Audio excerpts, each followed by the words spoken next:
कहानी की शुरुआत में एक लड़की दिखाई जाती है। इसका नाम माया है। आज माया की शादी है, पर न जाने क्यों माया उदास है। वहीं दूसरी तरफ एक और लड़की दिखाई जाती है। इसका नाम रिया है।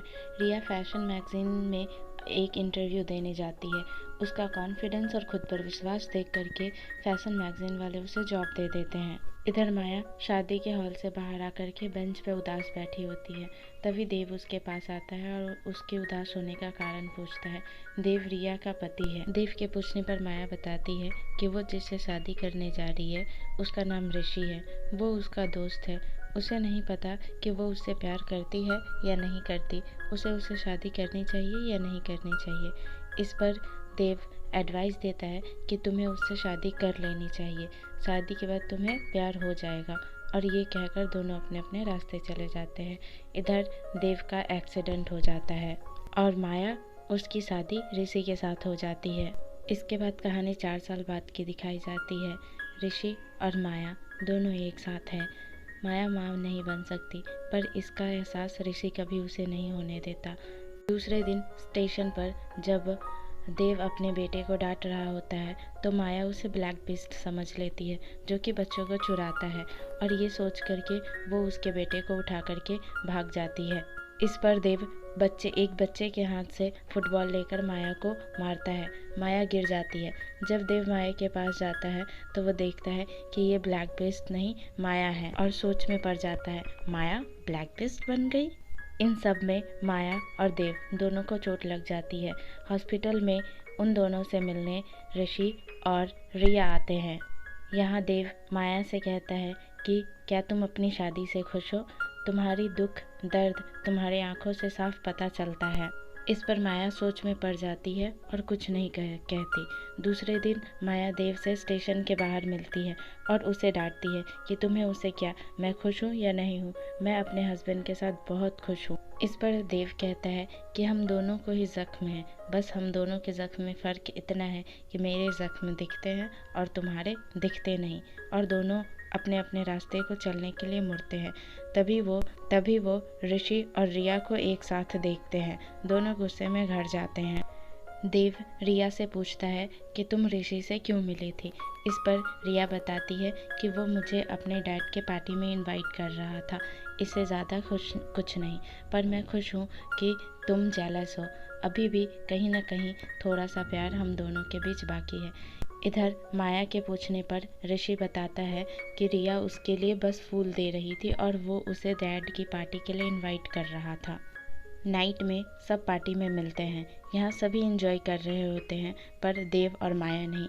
उन दोनों को ऐसी पार्टी बिल्कुल पसंद नहीं होती है। तभी ऋषि माया को डांस के लिए खींच कर ले जाता है। इस पर माया गुस्सा हो जाती है और वहाँ से चली जाती है। ये ऋषि के पिता देख लेते हैं और जाकर वो स्टेज पर ये अनाउंसमेंट करते हैं कि सारे कपल्स अपनी अपनी पत्नी को आई लव यू बोलेंगे। वो एक दूसरे से ये कहेंगे कि वो दोनों एक दूसरे से कितना प्यार करते हैं। ये सुनकर के माया ऋषि के पास आ जाती है। इधर देव और रिया भी एक दूसरे के करीब आ जाते हैं। दूसरे दिन देव के मम्मी और ऋषि के पापा एक दूसरे से मिलते हैं। ये देव और माया देख लेते हैं। उन दोनों के पूछने पर वो दोनों ये बताते हैं कि हम दोनों ही अकेले हैं और अपने अपने प्यार को बहुत पहले ही खो चुके हैं, इसलिए दोनों के हालात एक जैसे हैं और हम दोनों एक दूसरे से मिलकर के एक दूसरे का दर्द बांटते हैं, इससे ज़्यादा कुछ नहीं। इसके बाद माया देव के पास आती है और उससे कहती है, देव मेरी शादी टूट रही है, मुझे इसे ठीक करना है। मुझे एक दोस्त की ज़रूरत है जो मुझे समझे, मेरी हालातों को समझे। मुझे पता है तुम्हारे भी रिश्ते कुछ ठीक नहीं हैं। हम दोनों को एक दूसरे की मदद करनी होगी। क्या तुम मेरा साथ दोगे? मैं तुम्हारी तरफ दोस्ती का हाथ बढ़ाती हूँ। इसके बाद उन दोनों में दोस्ती हो जाती है। दोनों हर रोज़ मिलने लगते हैं। देव माया से मिलकर पता नहीं क्यों उसके साथ बिल्कुल ही अलग होता है। न उसका गुस्सा, न फ्रस्ट्रेशन, कुछ नहीं उसके पास होता। ये दोनों मिलकर के बहुत सारी बातें डिस्कस करते हैं कि ये दोनों कितने सही है, वो दोनों कितने गलत है, ये दोनों कितने गलत है और वो दोनों कितने सही है। पर गलत कोई भी हो, या सही कोई भी हो, किसी न किसी को तो पहला स्टेप उठाना ही था और ये दोनों फैसला करते हैं कि ये दोनों पहला कदम उठाएंगे। इस पर माया देव को कुछ टिप्स देती है कि वो अपनी पत्नी के साथ कैसे बिहेव करे कि सब ठीक हो जाए, पर जब देव घर जाकर ऐसा करता है तो सब गलत हो जाता है। इधर माया के साथ भी कुछ ऐसा ही होता है और दोनों फिर फैसला करते हैं कि दोनों फिर दूसरा टिप अपनाएंगे और दोनों अपने अपने पार्टनर के साथ कैंडल नाइट डिनर पर जाते हैं। पर यहाँ दोनों एक दूसरे को ही देख रहे होते हैं।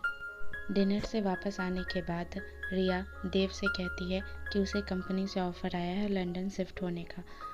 इस पर देव कहता है कि तुमने हाँ कर दिया होगा, तो मुझसे पूछने की ज़रूरत ही क्या है, तुम ऑफ कोर्स जाना ही चाहोगी। इस पर रिया कहती है कि नहीं, मैंने मना कर दिया। इस पर देव कहता है कि तो तुम मुझे जताना चाहती हो कि तुमने मना कर दिया, और दोनों में झगड़ा हो जाता है। इधर माया और ऋषि के बीच भी ऐसा ही होता है। इस पर ऋषि गुस्से में कह देता है कि तुम मुझे कुछ नहीं दे सकती, न प्यार न खुशी, यहाँ तक कि तुम मुझे एक बच्चा भी नहीं दे सकी, पर मैंने तुम्हें कभी इस बात का एहसास नहीं होने दिया। ये सुनकर माया बहुत दुखी हो जाती है और वहाँ से चली जाती है। वो स्टेशन पहुँचती है, वहाँ देव को देखती है और वो देव से पूछती है कि आखिर क्या हुआ देव, देखो हम दोनों की शादी हो चुकी है, पर आधी रात को हम दोनों स्टेशन पर क्या कर रहे हैं, जवाब दो मुझे, जवाब दो। इस पर देव उसे बताता है कि इस पर देव कहता है 18 मार्च 2002 उस दिन तुम मुझे पहली बार मिली थी, मुझे एग्जैक्ट टाइम तक याद है। हर रोज़ तुम्हारी ट्रेन 4:32 पर आती है और मेरी 4:21 पर मैं अपना ट्रेन छोड़ देता हूँ कि तुम्हारे साथ कुछ और वक्त बिता सकूँ। हर रोज़ तुम मुझे स्टेशन पर छोड़कर चली जाती हो, पर तुम्हारी यादें मेरे साथ रहती है। क्या ये है तुम्हारा जवाब? ये सुन कर के माया जाने लगती है तो देव पीछे से उसे कहता है I love you Maya, I love you. दूसरे दिन देव की माँ रिया को समझा रही होती है कि तुम्हें कोशिश करनी चाहिए रिश्तों को ठीक करने की। इस पर रिया कहती है कि मैंने बहुत कोशिश कर ली उसे समझने की, उसके करीब जाने की, अब और नहीं। इधर ऋषि के पिता भी उसे समझाने की कोशिश करते हैं, पर वो भी मना समझने से मना कर देता है। दूसरी तरफ देव और माया दोनों एक दूसरे से प्यार करने लगते हैं, एक दूसरे का साथ पा कर के खुश है। यहीं अपने अपने बच्चों का रिश्ता टूटता देख दोनों के माता पिता ये कोशिश करते हैं कि ये ठीक हो जाए और वो बहाने से ऋषि और रिया को मिलवाते हैं। ये दोनों आपस में डिस्कस करते हैं कि इन दोनों के शादीशुदा ज़िंदगी बिल्कुल भी अच्छी नहीं है। दोनों अपने अपने पार्टनर्स की कमियां और खूबियां एक दूसरे को बताते हैं, पर लास्ट में माया कहती है कि वो जैसा भी है मैं उससे बहुत प्यार करती हूँ, उससे अलग होना नहीं चाहती। इस पर ऋषि भी यही कहता है और इस पर दोनों ये फैसला लेते हैं कि दोनों अपने अपने पार्टनर्स को कॉल करेंगे और सॉरी बोलेंगे। वो दोनों उन दोनों को कॉल करने लगते हैं, पर दोनों का फ़ोन बिजी जाता है क्योंकि रिया और देव आपस में बात कर रहे होते हैं। इसके बाद देव माया से मिलने जाता है, उसके हाथ में फूल होता है। तभी रिया उसके सामने आ जाती है और वो फूल माया के बजाय रिया को दे देता है। इस पर माया दुखी होकर के एक साइड में जाकर खड़ी हो जाती है, पर उसमें से देव एक फूल निकाल के लाता है और माया को देता है। माया वो फूल ले जाकर के बिस्तर पर रख देती है। ऋषि वो फूल उठा लेता है और समझता है कि वो फूल माया ने ऋषि के लिए रखा है। इधर रिया भी फूल लेकर बहुत खुश होती है। दूसरे दिन दोनों अपने अपने पार्टनर्स के साथ बैलेट देखने जाते हैं। यहाँ ऋषि माया को किस कर देता है। देव ये देख करके बहुत गुस्सा होता है। इसके बाद अगले दिन जब माया देव से मिलती है तो वो दोनों भावनाओं में बह जाते हैं और एक दूसरे के साथ इंटीमेट होते हैं। इसके बाद ऋषि के पिता उन सबको डिनर पर इनवाइट करते हैं। यहाँ सब रिश्तों की बातें कर रहे होते हैं, रिश्तों में क्या होना चाहिए, रिश्ते कैसे होने चाहिए, नहीं होने चाहिए, किनकी क्या जिम्मेदारियाँ होनी चाहिए। इस पर देव कहता है कि आई एम सॉरी रिया, मुझे एक लड़की से प्यार हो गया है और वो और कोई नहीं माया है। सब सीरियस होकर देव की तरफ देखने लगते हैं। इस पर देव कहता है, आई एम जस्ट जोकिंग, मैं मजाक कर रहा था बस। दूसरे दिन स्टेशन के बाहर रिया देव को डांटती है कि तुमने कल ऐसा क्यों कहा, मेरी तो धड़कनें तेज हो गई थी। इस पर देव उसे किस करने लगता है। ये देव की माँ और ऋषि के पिता देख लेते हैं। वे उन दोनों से कुछ नहीं कहते। इधर घर जाने के बाद ऋषि के पिता को हार्ट अटैक आ जाता है। वो हॉस्पिटल में रिया से कहते हैं कि मैं एक एडवाइस देना चाहता हूँ, तुम दोनों अपने अपने रिश्तों के बारे में सच कह दो, इससे तुम दोनों खुश रहोगे। और वो दोनों ऐसा ही करते हैं। ये बात जब ऋषि को पता चलती है तो वो माया पर बहुत गुस्सा होता है और वो उसे वहाँ से जाने को कहता है।